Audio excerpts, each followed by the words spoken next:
시청자 여러분 안녕하십니까? 3월 5일 수요일 KBC 뉴스와이드 시작합니다. 봄이 시작되고 있지만 지역 경제는 여전히 찬바람이 불고 있습니다. 얼어붙은 지역 경제에 활력을 불어넣기 위해서 지자체들마다 다양한 아이디어와 또 정책 마련에 집중하고 있는 모습입니다. 오늘은 우승희 영암 군수와 함께 이야기 나눠보도록 하겠습니다.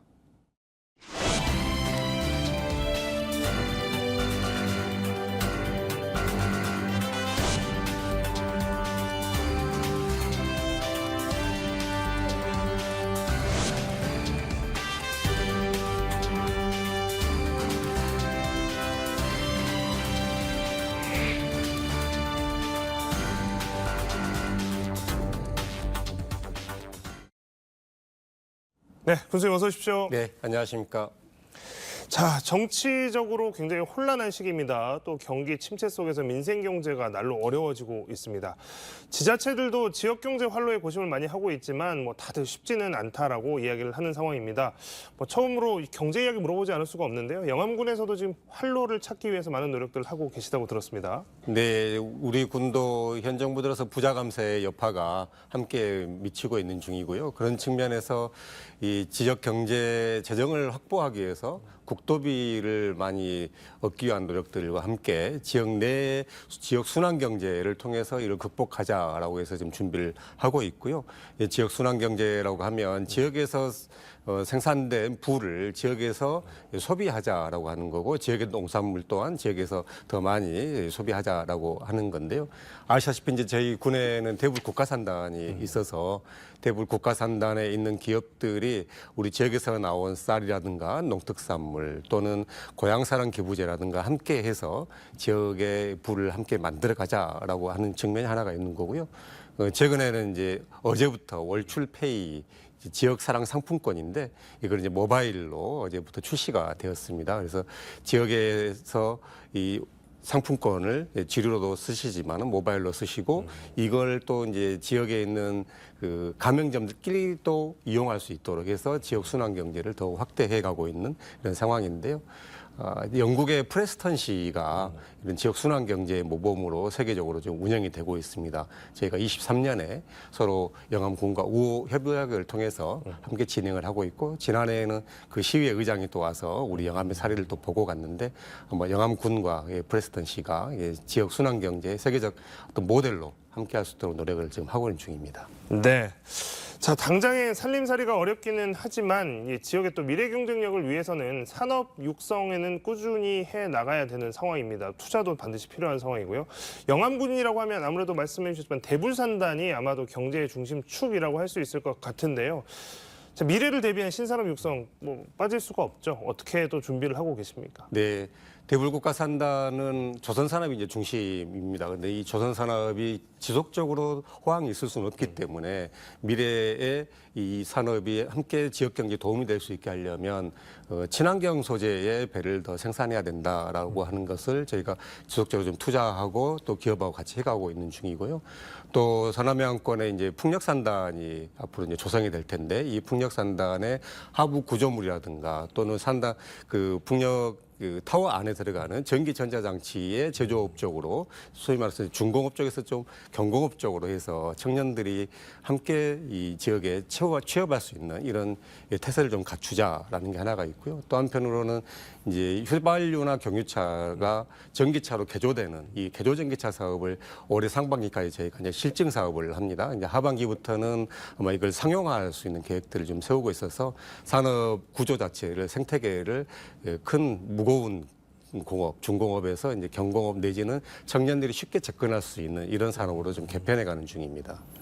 뭔가 이제 새로운 탈출구, 그러니까 오랫동안 버팀목이 되었던 경제의 축을 지키는 것도 중요하지만 또 이제 발빠르게 변화에 맞춰서 대응해 나가려고 하는 노력들도 계속해서 꾸준히 있다라고 강조를 해주셨습니다. 자, 농촌 지역이 또 많은 것이 영암군의 특징인데요. 이 농업 경쟁력, 또 농업인 소득 향상 이런 것들도 굉장히 중요한 부분일 것 같습니다. 이 부분에 대해서는 좀 어떤 관점으로 이 산업을 좀 지켜보고 계십니까? 아무래도 농업은 가장 큰 위기에 지금 닥쳐 있다라고 생각이 드는데, 가장 큰 거는 이제 기후 위기죠. 지난해에도 비도 많이 왔고 또 이 뜨거운 햇빛 때문에 피해도 좀 많이 났었습니다. 농산물들이. 그래서 기후위기 또 저출산 고령화의 문제도 있고요. 또 특히 최근 들어서는 이제 쌀 소비 감소로 인해서 농산물들이 수급 조절도 어려운 이런 상황이기 때문에 이 세 가지의 큰 위기를 어떻게 극복할 것이냐, 그리고 농촌과 농업이 지속 가능한 산업이 되게 할 것이냐, 또 농촌도 살만한 곳이 되게 할 거냐에 대한 고민들이 저희들이 많은 상태입니다. 이런 차원에서 그 농산물들을 단순하게 원물을 판매하는 걸 넘어서 더 많은 부가가치를 확대해야 된다. 또 원물도 도시에 있는 소비자들이 잘 사 먹을 수 있는 또 원하는 방식의 가공과 소비를 할 수 있게 해드려야 된다라는 생각을 저희들이 하고 있고요. 그래서 가공과 유통 쪽에 많은 이제 투자를 좀 해가고 있는 중입니다. 그래서 소위 뭐 로코노미 상품이라고 이야기하는데 기업과 우리 저희 지역의 농특산물 서로 연결하는, 그래서 저희는 지금 이제 뭐 피자라든가 영암 무화과 피자 또는 고구마 라떼 이런 상품들을 계속해서 생산을 하고 있고요. 또 김밥 전문점과 영암의 이 쌀을 서로 협약을 해서 판매하는 일까지 함께 하고 있습니다. 또 한편으로는 이 쌀이라든가 지역의 이 농산물들이 온전하게 잘 생산될 수 있는, 그래서 농가의 소득으로 이어질 수 있게 하기 위해서 저희가 품목별 협의체를 다 구성을 했습니다. 17개의 품목별 협의체를 구성했고 또 12개 품목에 대해서는 최저가격 보장을 지난해부터 지금 진행을 하고 있습니다. 이렇게 해서 농가들이 소득이 일정하게 유지될 수 있도록, 또 위기 상황에서는 우리 군이 행정적으로 함께 책임질 수 있는 이런 시스템을 좀 갖춰가고 있는 중입니다. 네. 뭐 영암의 산업 또 농촌의 문제 또 위기 여기에 대한 이제 해법에 대해서 이야기를 해주셨고요. 지금 처음에도 말씀하셨지만 이제 고령화 문제 이야기를 좀 해주셨고, 그리고 이제 아무래도 농촌 지역 전국적으로 모두 겪고 있는 문제지만 이제 인구 문제가 결국 이제 핵심이 될 수밖에 없습니다. 극심한 저출생 또 고령화, 수도권 인구 유출 뭐 이런 문제들 때문에 비수도권 지자체들, 특히 이제 농촌이나 어촌 지역 같은 경우에는 최근에 이제 그 기존의 거주 인구 개념이 아닌 생활 인구를 늘릴 수 있는 아이디어, 이제 이 부분에 대해서 좀 초점이 맞춰지고 이 부분과 관련한 정책들이 꾸준히 나오고 있는 상황인데요.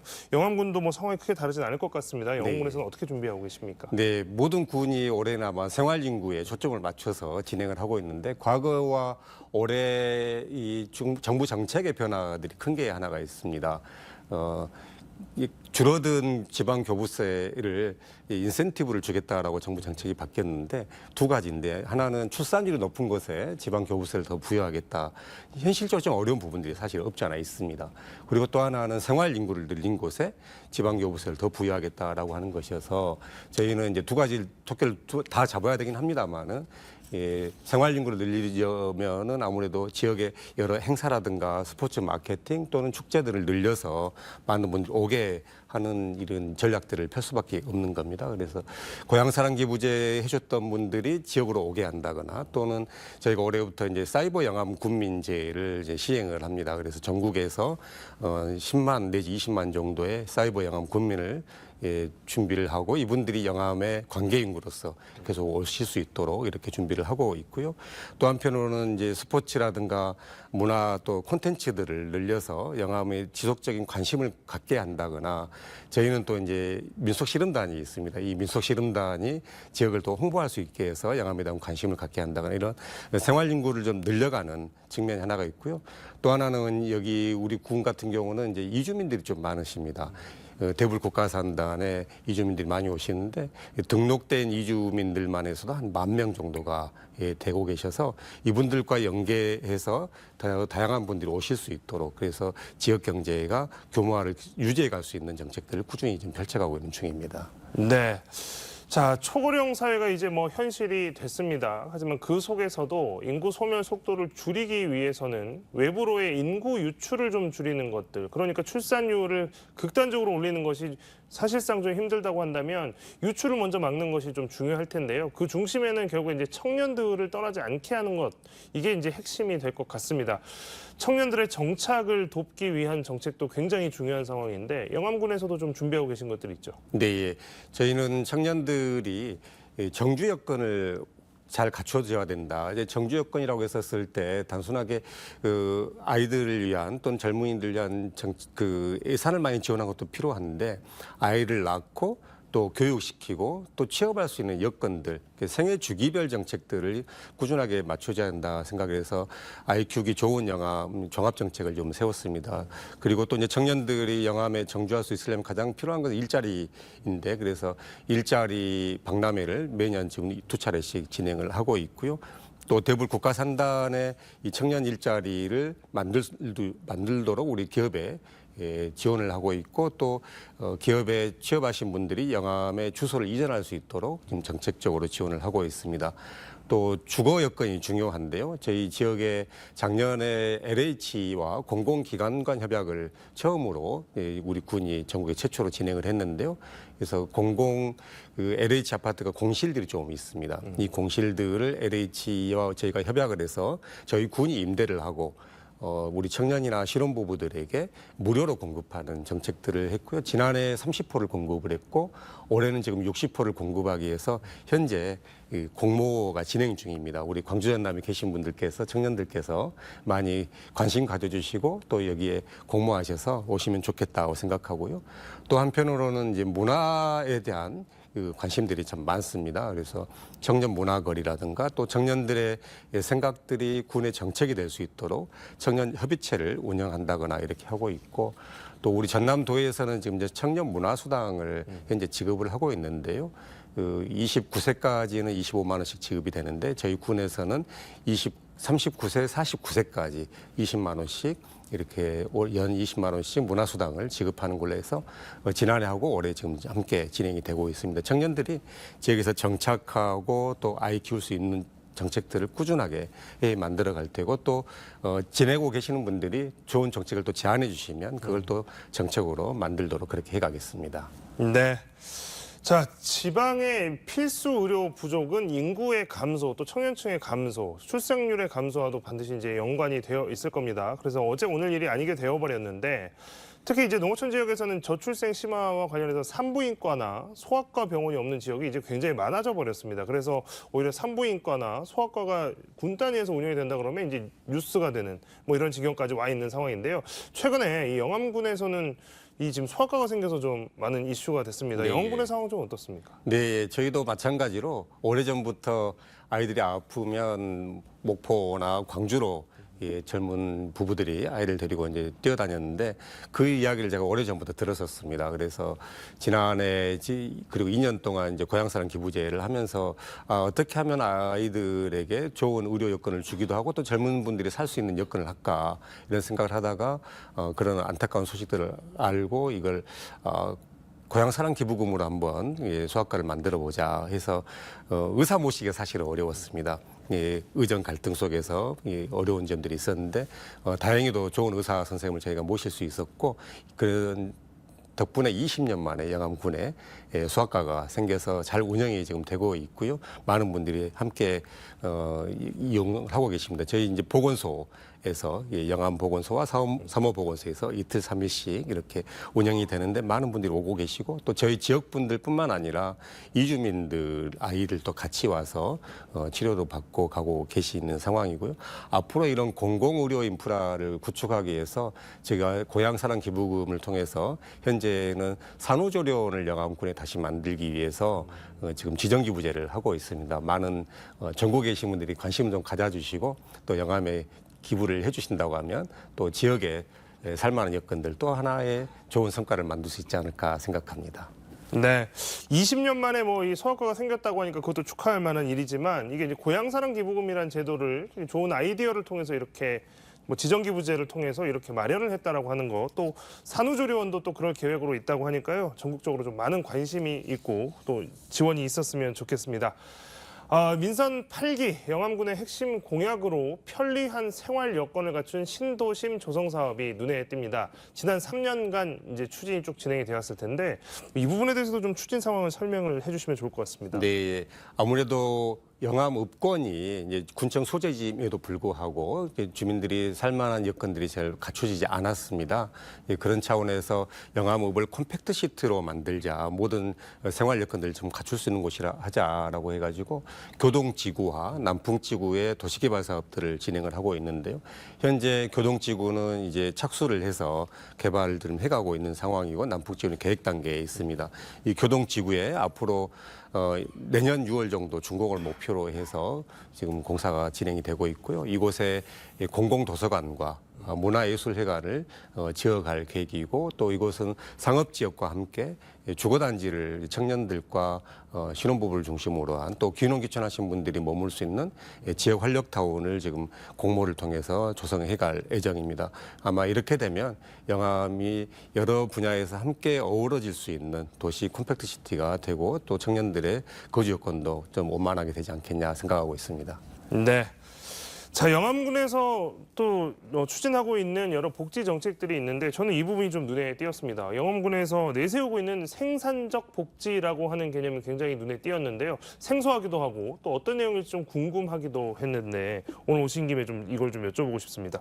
생산적 복지라고 하면 어떤 개념의 복지라고 저희가 이해를 하면 되겠습니까? 보통 이제 복지라고 하면 받는 개념이죠. 또 행정 차원에서는 주는 개념, 혜택을 주는 개념인데 함께 만들어가는 복지다라고 생각하시면 될 것 같습니다. 특히 이제 복지는 노인복지 쪽에 저희가 많은 이제 치중을 그동안 해오고 있는데 이 노인복지도 보통 어르신들이 받는 복지 정도만 생각하고 계십니다. 그런데 어르신들은 수십 년 인생을 사시는 동안에 어떻게 보면 하나의 인생책이 될 수도 있고 지역의 문화를 만들어 오셨던 분들인데 이걸 그냥 그대로 사장시키는 참 어려운 것이죠. 그래서 지역에 계신 분들이 일도 하시면서 돈도 버시고 또 건강도 챙기고 또 그 수십 년간의 이런 가치들을 젊은이들에게 나눠줄 수 있는 이런 기회를 드리자. 그래서 일하는 복지 그리고 가치를 만들어가는 복지로 채워드리자라는 것이 이제 생산적 복지의 기본 틀인데요. 그래서 일자리와 함께 경제적 자립도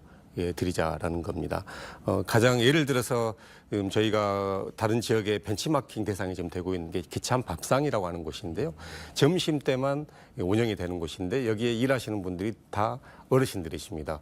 70, 80 되신 어르신들인데 손맛이 좋으시기 때문에 또 지역의 농산물들을 기부해 주신 분들의 그 농산물을 가지고서 밥상을 이제 만드셔가지고 줄 서서 낮에는 드시고요. 인근 지역에서도 오셔서 드시고 가시고 계시고 또 하나는 이제 기참 빨래방이라고 해서 빨래방을 이제 어르신들이 운영을 하시고 또 빨래방 차량을 가지고서 지역의 각 읍면의 마을들을 순회를 하십니다. 그래서 저소득층이라든가 주민들의 빨래를 함께 해드리는 일을 하고 계신데 여기에 운영을 하시는 분들도 다 어르신들이 지금 하고 계시고요.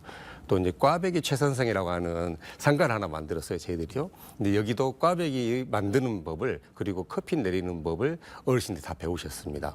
그래가지고 하루에 여기 이제 노동 강도가 좀 있어서 하루에 3시간씩 여기 순환 교대로 하시면서 일자리를 하고 계신데 여기도 나오는 모든 이익을 재료비 빼고 어르신들께서 전부 다 나눠 갖는 방식으로 해서 어르신들이 참 보람도 느끼시고 아 이게 이 나이에 내가 좋다는 이야기를 처음 듣는구나라는 이야기를 좀 많이 하시고 이 나이 나고 돈도 번다 이런 이야기도 해주시고요. 또 한편으로는 이제 경로당이나 읍면에 있는 복지회관도 단순하게 가서 누리고 오실 뿐만 아니라 여러 건강 프로그램이나 문화복지 프로그램을 함께 넣어드려서 언제든지 그곳에 가면 건강도 챙기고 또 프로그램도 하면서 나의 가치를 키울 수 있는 이런 곳으로 좀 바꿔가고 있습니다. 어르신들께서 노동을 통해서 부가가치를 직접 생산하고 그 소득이 다시 소득으로 돌아가니까 이게 복지의 시스템이 선순환 구조가 만들어지는 시스템이군요. 그렇습니다. 흥미롭습니다. 앞서 설명하신 것처럼 이 복지 정책이라고 하는 것이 이제 예산의 개념에서 보면 굉장히 이게 이제 딜레마가 될 수밖에 없는 꼭 필요하지만 또 마냥 쓸 수만은 없는 이런 것들인데 부담이 큰 게 현실이다 보니까 이런 것도 잘 운영하는 것들이 굉장히 중요한 문제가 됐습니다. 이런 가운데 영암군이 통합 돌봄 추진단을 신설했다고 해서 이것은 그러면 또 복지 체계 안에서 어떻게 작용을 하는가 이런 부분은 어떻게 이 문제들을 좀 해소를 하는가 좀 궁금해지거든요. 네, 종합 돌봄을 고민했던 것은 이제 크게 두 가지 측면이 있는데요. 하나는 아이들의 문제가 발생을 했다라고 봤을 때 그 아이만의 문제가 아니고 가족과 그를 둘러싼 관계 인구에서 문제가 분명히 발생을 합니다. 이것을 한 명의 또는 아이의 문제로만 볼 게 아니고 가족 전체로 보자, 이웃의 문제로 보자라고 하는 게 통합 돌봄의 취지이고요. 또 하나는 이 돌봄의 문제에 있어서 보건과 복지가 지금 정책적으로 따로 움직입니다. 대부분의 지자체들이. 근데 요즘에 노인 복지 같은 경우는 건강과 같이 갈 수밖에 없거든요. 그래서 보건과 복지의 정책을 통합해서 정책의 내용으로 볼 게 아니고 수요자인 개인의 입장에서 어떻게 접근해서 풀어줄 것인가 문제를 이렇게 지금 접근을 해서 통합 돌봄을 가고 있고요. 이제 그런 측면에서 노인 건강팀을 저희가 또 새롭게 만들었고 또 국민 주치의제를 실현을 해 가고 있습니다. 이 속에서 수요자 중심의 정책들을 발굴해내고 추진해 가자라고 하는 거고요. 또 한편에는 이제 저희 지역의 다른 지역도 다 마찬가지일 텐데 월 50만 원도 못 버는 분들을 이제 저희가 초극빈층이라고 표현을 합니다. 이분들이 약 800여 명 정도 저희 군에는 잡히는데 이분들을 꾸준히 저희가 관리하면서 정책적으로 도움을 해드리려고 하고 있고 또 폐지 줍는 어르신들 좀 계시죠. 이분들에 대해서도 저희가 모니터링을 꾸준히 해가면서 지역사회의 공동체의 일원으로서 함께 살아갈 수 있도록 정책적으로 지원하고 있는 상황입니다. 네. 자, 영암 지역 하면 또 문화와 관광의 대표적인 랜드마크들이 많은 곳입니다. 영암은 국립공원, 또 마한 문화유적 이런 자연과 역사의 유산을 다 가진 곳인데요. 특히 연간 70만 명이 찾고 있는 월출산 국립공원을 빼놓을 수가 없습니다. 월출산을 중심으로 한 생태 관광 벨트가 구축된다고 해서 또 관심이 쏠리고 있습니다. 네, 예. 월출산은 영암 국민들의 자부심이기도 한데 국립공원이 된 이후로 저희가 제대로 활용을 잘 못했었습니다. 그래서 민선 발기 들어서 국립공원 월출산 생태탐방원 유치를 확정을 지어서 지금 이제 내년부터 공사가 착공이 되고요. 또 월출산 자락으로는 기참 맷길이 있습니다. 이 기참 맷길과 함께 영산강 물길 전부 엮어서 한 500km 정도 되는 생태로드를 지금 조성을 해 가고 있고요. 그걸 다 걸으시면 인증서도 저희가 드리는 방식으로 이렇게 해갈 예정입니다. 또 월출산 지난해 국립공원 박람회를 전국에 처음으로 개최를 했습니다. 그래서 월출산 자원도 확립을 하지만 영암이 국립공원 도시로서 또 국립공원이 생태자원으로서 잘 확대될 수 있도록 요즘은 노력을 해 가고 있고요. 월출산 자락에는 잘 아시는 것처럼 도성국사가 탄생하신 구림마을이 있습니다. 호남 3대 명촌이라고 하는데요.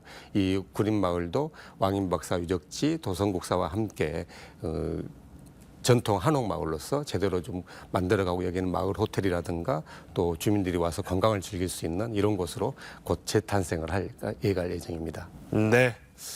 자, 영암의 뿌리는 영산강 유역의 고대 국가인 마한까지 거슬러 올라갑니다. 이게 고대사에 대한 연구들이 축적이 되면서 우리가 알고 있던 기존의 이제 삼국시대 이전까지 이제 많이 일반에게도 알려지게 됐는데 바로 이 마한의 중심 지역이 지금의 영암 지역입니다.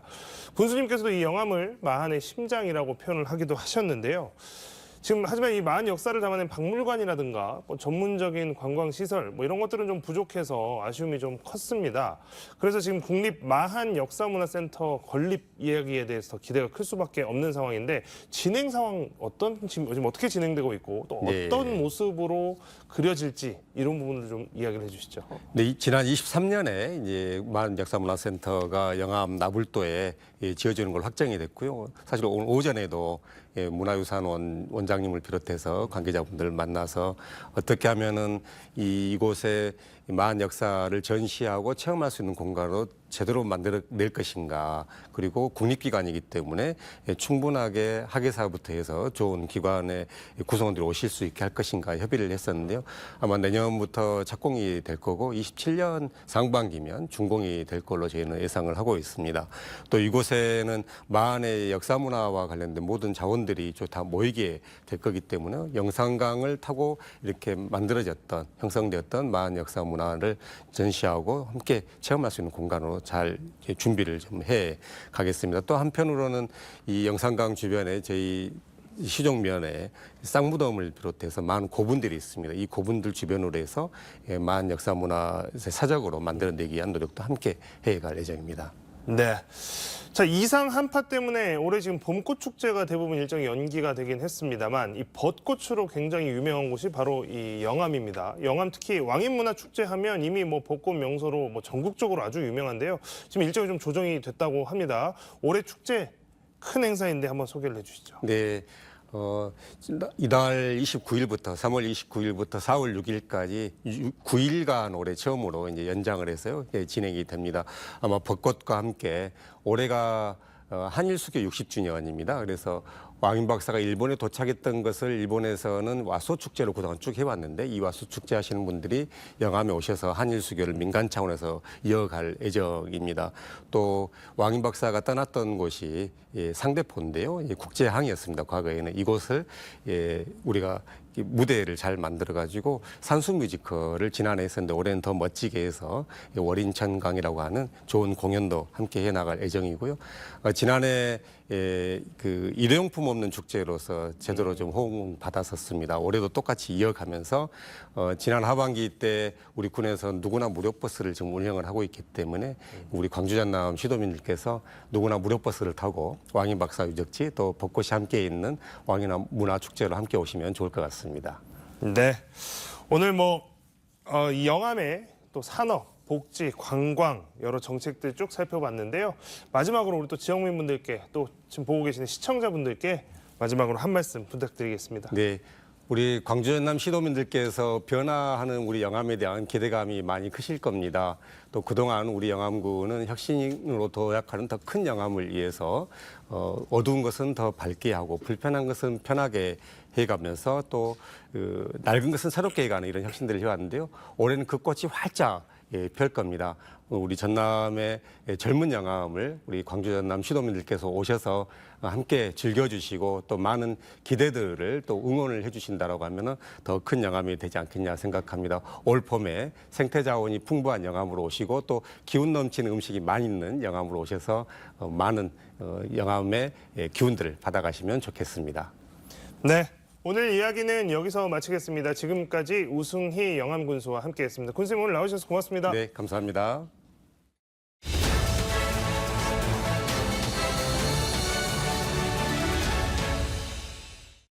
서울광역방송센터입니다. 금남로에서 탄핵 반대 계엄 찬동 시위가 열렸는데 이는 진영을 떠나 용납할 수 없는 반인륜적 행위다.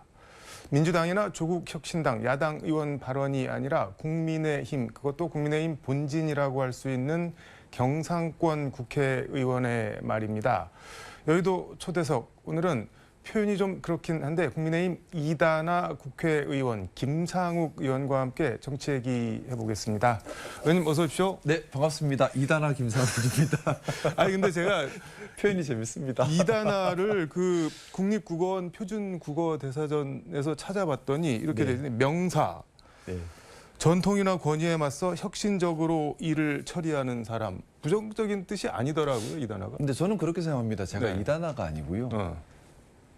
원칙대로 하려고 하는 생각을 가졌다고 생각합니다. 네. 어떻게 보면 정통 보수가 추구해야 되는 모습에서 벗어나 있는 네. 지금의 이제 국민의힘 주류의 모습이 이단이 아닌가.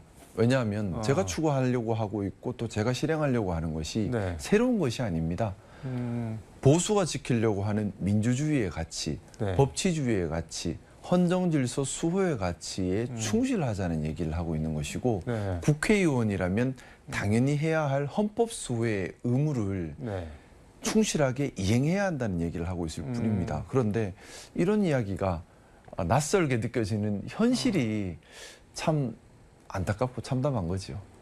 본인이 이단이 아니고 국민의힘이 이단이다. 이거 너무 세게 나가시는 거 아닌가요? 처음부터? 수가 적다고 해서 이단이라고 생각하지는 않습니다. 수가 많고 적음으로 네. 이단이다 아니다 할 수는 없고 물론 주류다 주류 아니다 이런 평을 할 수 있겠지만은 네. 저는 보수의 가치를 수호하면서 국민께 봉사하고 국회의원으로서의 네. 의무를 다하려고 하는 것이고요. 그것을 다하지 않고 있다면 그것이야말로 보수의 가치에서 벗어난 보수의 이단이다. 저는 그렇게 생각합니다. 지난달 24일 광주 5.18 국립묘지 참배 헌화하시고 네네. 금남로 탄핵 반대 집회 뭐 진심으로 송구하다 사과를 했는데 국민의힘에서는 이거 갖고 되게 뭐라고 하는 것 같습니다. 네. 제가 안 그래도 외로웠는데 네. 더 외롭게 돼서 이제 완전히 혼자 움직이고 있는데요. 예. 그렇다 하더라도 뭐 네. 그걸 감내하고 갔던 일이라서요. 음. 뭐 제가 겪는 또 겪을 고초가 아무리 또 제가 겪을 억울함이 아무리 크다 하더라도 네. 5.18 당시에 희생된 우리 민주주의를 위해 네. 모든 것을 던진 그분들이 겪었던 고통에 비하면 아무것도 아니라는 생각입니다. 또 제가 국회의원으로서 네. 당연히 감내해야 할 일이라고 생각하고 있고요. 윤석열 대통령 탄핵 심판 관련해서 국민의힘에서는 지금 뭐 헌재 때려 부수자 이런 말까지 지금 공공연하게 나오고 있는데 그거 어떻게 봐야 될까요? 정말 그것이야말로 보수의 이단입니다. 반보수적인 이야기고요. 네. 보수주의자라면 음. 법치주의의 가치를 높이 평가하고 수호해 가야 합니다. 네. 그런데 헌법재판소를 부정하고 또 헌정질서를 부정하고 네. 법원을 부정하는 것은 보수주의자라면 생각할 수 없는 것이지요. 그건 보수주의를 참칭한 네. 극단주의의 다름 아니라고 생각합니다. 그 극단주의랑 파시즘 연구 권위자 카스 무대 교수라는 분이 있는데 이분이 파시즘을 정의를 한 게 말씀하신 대로 헌정을 맞습니다. 헌법을 부정을 하면 파시즘인데 그럼 지금 국민의힘이 파시즘 정당으로 가는 건가요? 그런 우려들을 많이들 하고 계신 것 같고요. 네. 제가 당에 남아서 혼자 외롭지만 그렇게 가지 않도록 버텨내면서 네. 옳은 목소리를 내는 것이 저의 또 다른 의무라고 생각하고 있습니다. 근데 왜 그쪽으로 가려고 하는 걸까요? 뭐 여러 가지 이유가 있을 것 같습니다. 일단은 윤석열 대통령 본인이 그런 성향이 있었던 것 같고 또 네. 그러다 보니 본인과 성향이 비슷한 사람을 원내에 많이 들어오도록 뭐 뒤에서 힘을 좀 쓴 것 같습니다. 또 하나는 현실적인 문제가 있겠지요. 네. 지금 당의 지지 기반을 좀 강성 지지층에 많이 기대고 또 계엄 이후에 불법 네. 비상계엄 이후에 심각한 위기에 빠졌지 않습니까? 네. 좀 다수 우리 당의 주류는 강성 지지층에 기대서 네. 여론의 힘으로 극복하려고 했던 부분이 분명히 있는 것 같습니다. 강성 지지층에 기대면은 여론이 오나요? 그런데? 일부 여론조사에서 좀 그 강성 지지층을 바탕으로 해서 유리한 여론조사 결과가 나오니 이게 길이 될 수 있겠구나라고 좀 잘못된 신호를 받지 않았나라는 생각을 가지고 있고요. 또 강성 지지층을 중심으로 버티다 보면 네.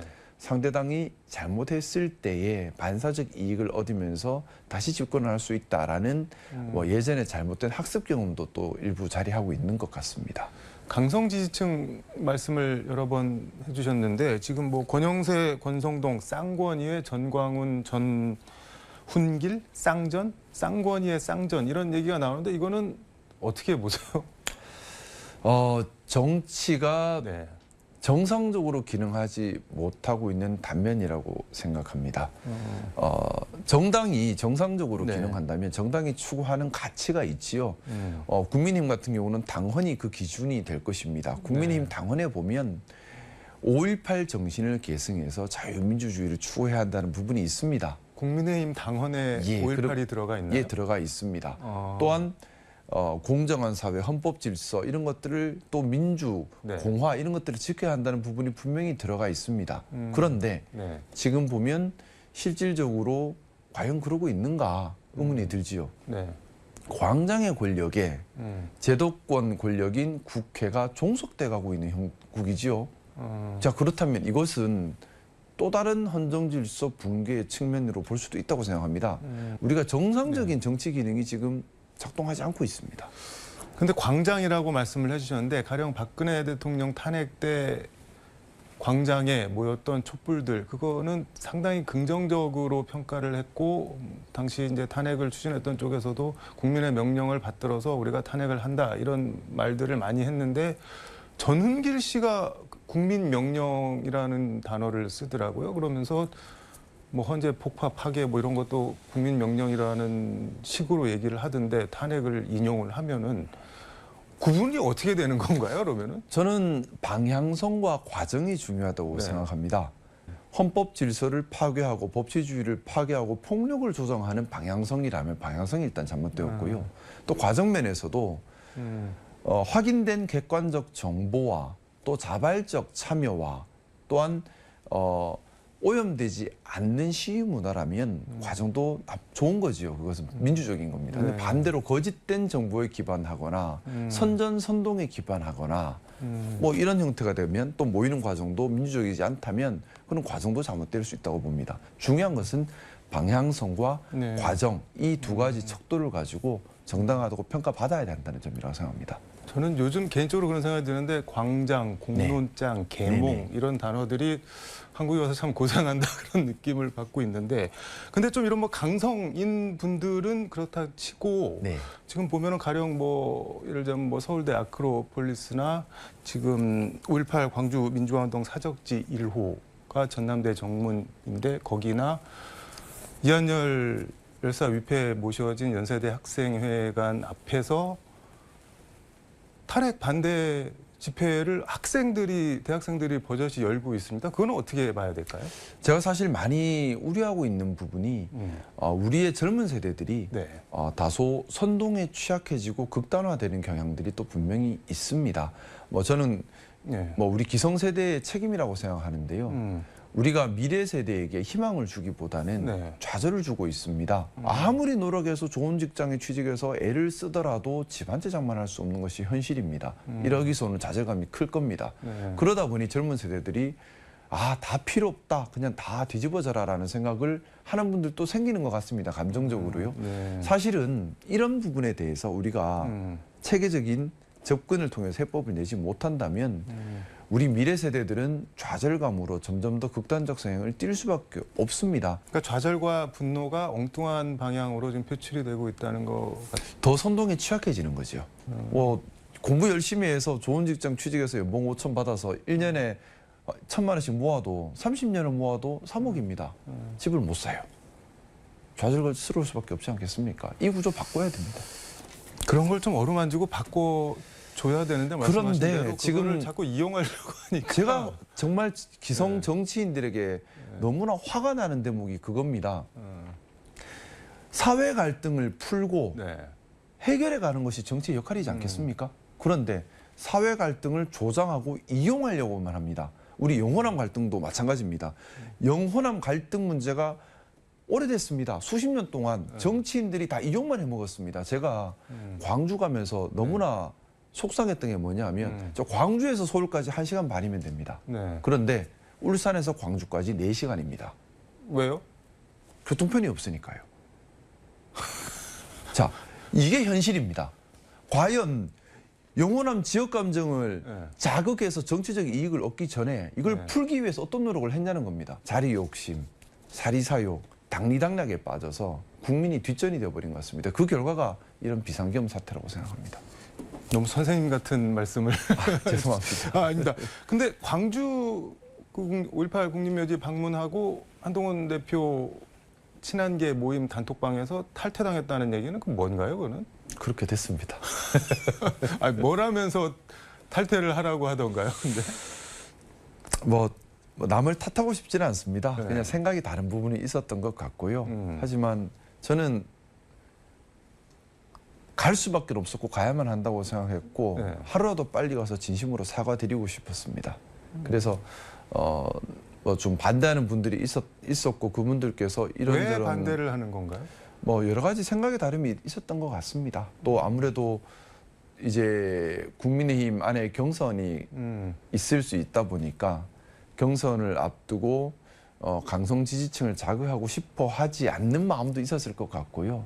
그런데 저는 정치가 그렇게 이해 계산에 너무 매몰돼서는 안 된다고 제가 생각합니다. 궁금한 거는 12월 10 며칠이었죠? 그게 그 윤 대통령 탄핵안 2차 표결 14일이었죠. 네네. 그날 그 한동훈 대표가 의원님한테 그 빨간 목도리 걸어주던 장면, 그게 이번 계엄과 탄핵 국면에서 상당히 상징적인 장면 중에 하나였는데 그때 친하계들이 탄핵 찬성표 안 던졌으면은 그 국회에서 막혔을 텐데 어쨌든 통과를 했는데 그때 목도리 걸어준 한동훈하고 뭐 나가는 거 뭐 저 나가게 하는 거 뭐 그냥 내버려 두지 뭐 이렇게 보고만 있는 한동훈하고 어떤 한동훈이 원래 한동훈의 모습인 건가요?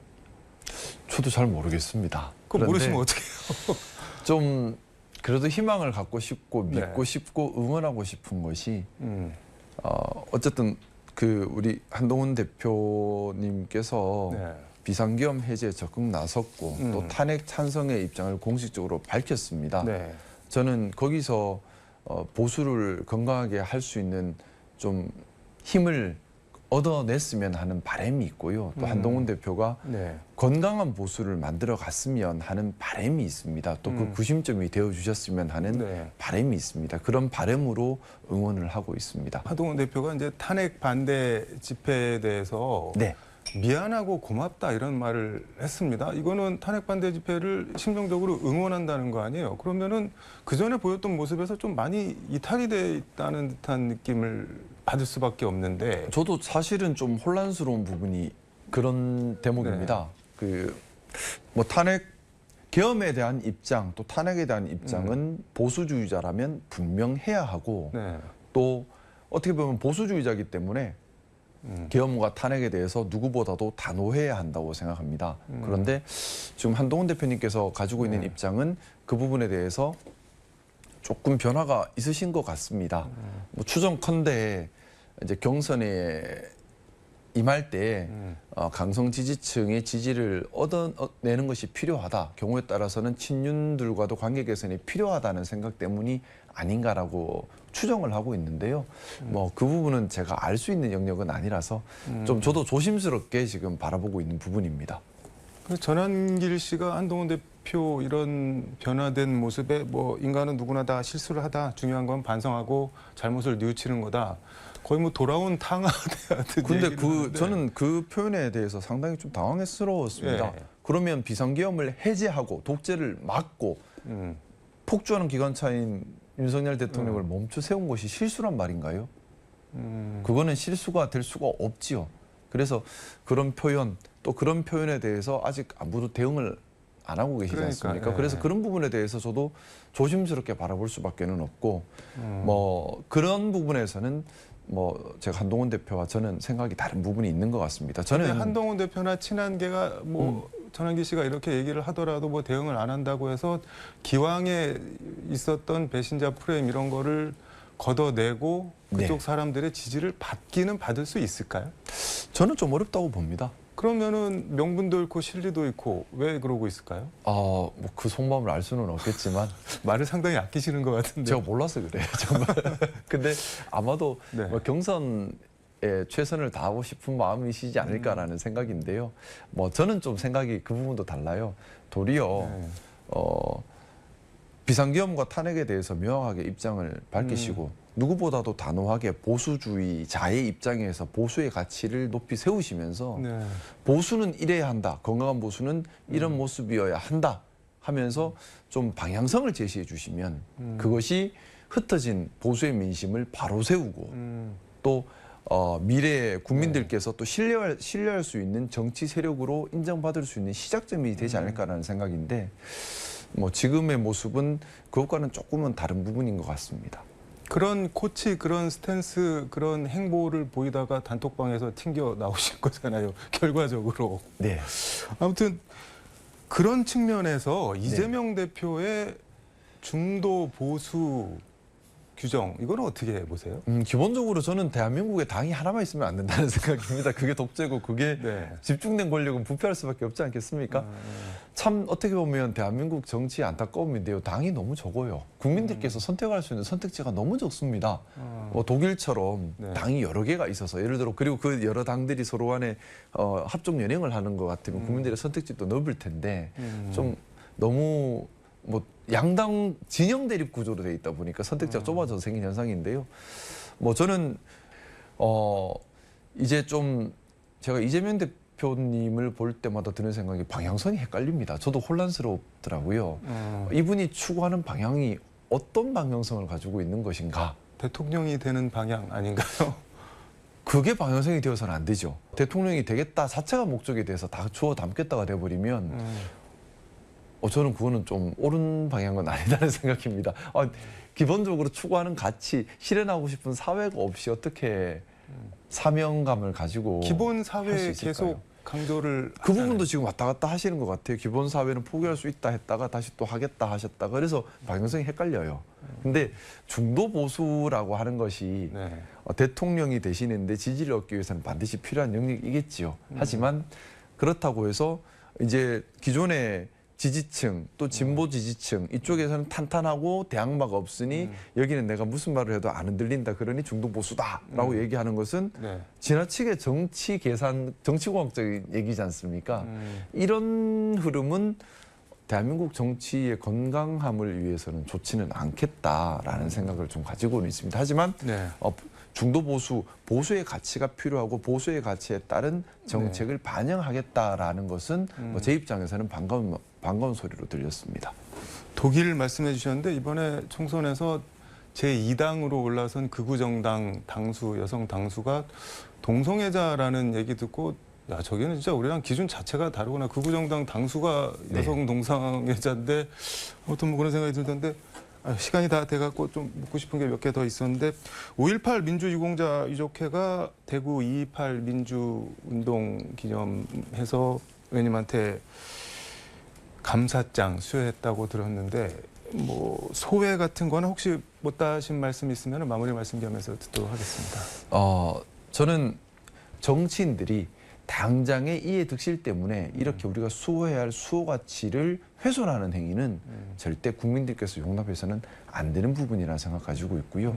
이 자리를 빌어서 광주 시민들께 지난 그 어떻게 보면 학살의 현장인 금남로에서 그런 계엄에 찬동하는 시위가 있었다는 점에 대해서 중앙에서 정치를 하고 있는 한 사람으로서 깊은 송구함과 사과를 다시 한번 드리고 싶습니다. 그리고 민주주의를 지켜가겠다는 신념을 앞으로도 더 단단히 다져갈 걸 다짐드리고요. 그리고 제가 힘은 미력하지만은 우리 영남과 호남 또 호남과 영남이 함께 더 발전하고 서로를 이해하고 더 단단하고 건강한 대한민국을 만드는 데 노력 열심히 하겠다는 약속 드리겠습니다. 오늘 다 못 여쭤본 거는 다음에 다시 한번 모셔서 말씀 들어보도록 하겠습니다. 오늘 고맙습니다. 네, 감사드립니다. 지금까지 서울광역방송센터에서 김상욱 국민의힘 의원과 함께 전해드렸습니다.